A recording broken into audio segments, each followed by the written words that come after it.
Movement restrictions aimed to stop the spread of the coronavirus may be making violence in homes more frequent, and calls to domestic abuse helplines have increased.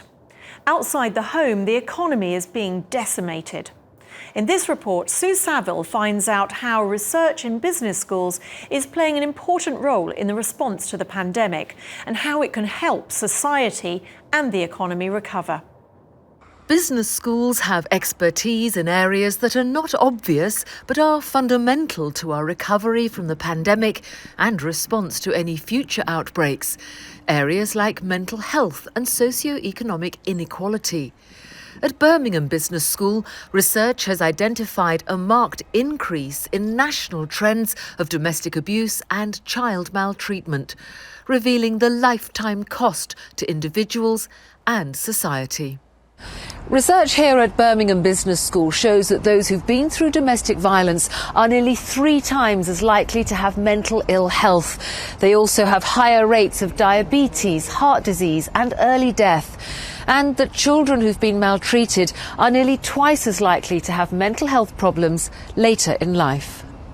The study's lead researcher says COVID-19 has shown how a multi-agency approach with digital coordination can identify problem hotspots and recommends better health surveillance to combat family crimes. It's not as scary as it sounds. Health surveillance is simply the systematic collection and analysis of routinely collected data. For example, how do we track and trace for flu? That's how we did it for flu. That's how we are trying to do it for COVID-19.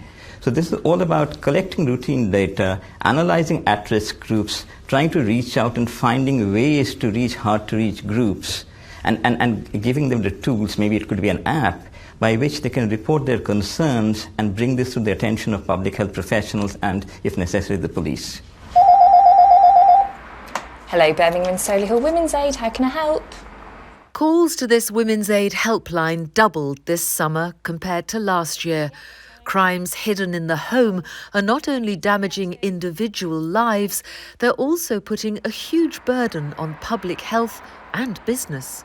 We see that opportunity for big businesses and employers to look at it from an employer's perspective. Staff will have a personal development review, they might be going into work and talking about what's going on for them at home. There might also be sickness or absence at work that might lead an employer or a manager to think that something's going on. And if it's as large a scale as we believe it is, it's a huge amount of money and a huge amount of sick days and absence and issues for employers. The need to better support the workforce is also a key priority of the Productivity Institute at the Alliance Manchester Business School.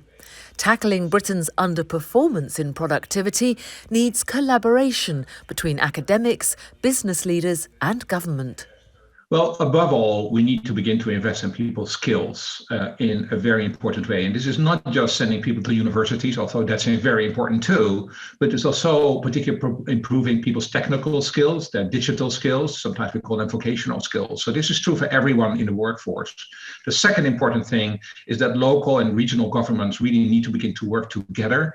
This connectivity is a vital ingredient for future resilience, prosperity and well-being, research at the UK's business schools is showing. COVID has brought problems, but also some new solutions. A lot of the challenges around responsible business, COVID has highlighted some of the ways we can deal with those. So many companies are now thinking really seriously about work-life balance, about how people work at home. And from our experience of this pandemic and the research we do, we can look at that in the long term and think, what can be better going forward? What do we need for the future?